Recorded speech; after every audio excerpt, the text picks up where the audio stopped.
Hello friends, क्योंकि आज की इस मजेदार वीडियो को आप लोगों को मिस नहीं करना, तो आप सबसे पहले इस वीडियो को देखिए, उसके बाद आप इस लड़के के टैलेंट को समझ पाइएगा। लेकिन कुछ भी कहो भाई, भारत में बच्चों की टैलेंट की कमी नहीं, क्योंकि भारत में इतने छोटे से छोटे बच्चों में एक से एक टैलेंट है जो सोशल मीडिया पर वायरल होती रहती है। लेकिन ज़्यादातर बच्चों के टैलेंट जो अंदर के अंदर यानी वायरल नहीं हो पाती है, जिससे वो अपना फेम आगे नहीं बढ़ सकता है गरीबी के कारण। लेकिन यहाँ पर 2 से 3 बच्चे होते हैं जिन्होंने 2 से 3 साइकिलें लगाकर उसके बाद उन्होंने इस तरफ से बालू के रेतों पर जो छलांग लगा रहे हैं, जिसके बाद उन्होंने काफ़ी इतने से वो लोग बच रहे हैं कि भाई अगर लग जाता तो पता नहीं क्या होता। लेकिन लड़के ने एक छोटे से लड़के को आप देखिए, जिसने 6 साल का भी होगा या नहीं होगा, लेकिन इसने 3 साइकिल यानी 2 साइकिलों को लगाकर उसके बाद भी पार कर पाता है, जिसके बाद इसका कुछ रिएक्शन गजब का होता है भाई। और इतने छोटे से छोटे 4 से 5 साल के बच्चे इतने अच्छे टैलेंट दिखा रहे हैं, जिसके बाद जो उनमें कोई डर की कोई कमी नहीं और उनके पास जो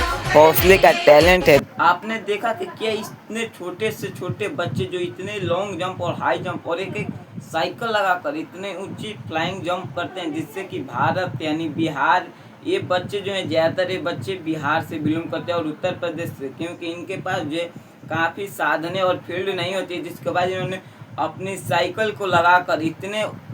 छलांग लगा रहे हैं, जिसके बाद देखने के बाद ऑडियंस भी वो पागल हो जा रही है, क्योंकि इतने बच्चों में इतने टैलेंट्स भरे हुए हैं, जिसके बाद भी कोई इनके पास हौसले की कमी नहीं है। लेकिन भाई इस वीडियो को ज़्यादा बार मैं आप लोगों को इसलिए दिखा रहा हूँ क्योंकि आप इस वीडियो को देखकर आप अचंभव हो जाइएगा, क्योंकि इतने से छोटे बच्चे जो खेलने और कूदने के अलावा इतने लॉन्ग जंप और प्रैक्टिस कर रहे हैं, जिसके बाद आप देख सकते हैं कि इतने छोटे सी माइनर की वजह से इस बच्चे ने बचा, जिसके बाद इसका रिएक्शन अगर घाव लगता तो पता नहीं क्या होता। लेकिन यह वीडियो जो है ट्विटर यानी फेसबुक, इंस्टाग्राम सभी जगहों पर यह वीडियो वायरल हो रही है, जिसमें से एक लड़के के फिटनेस के हिसाब से देखा जा सकता है। लेकिन दोस्तों, मेरी आप लोग से एक आग्रह है कि इस वीडियो को ज़्यादा से ज़्यादा लोगों के पास शेयर कीजिए और इस बच्चे की वीडियो को लाइक और चैनल को सब्सक्राइब जरूर कर दिए, क्योंकि ऐसे ही रिलेटेड वीडियो की न्यूज़ और आपको एजुकेशनल वीडियो के लिए हमारे चैनल को सब्सक्राइब कर दें।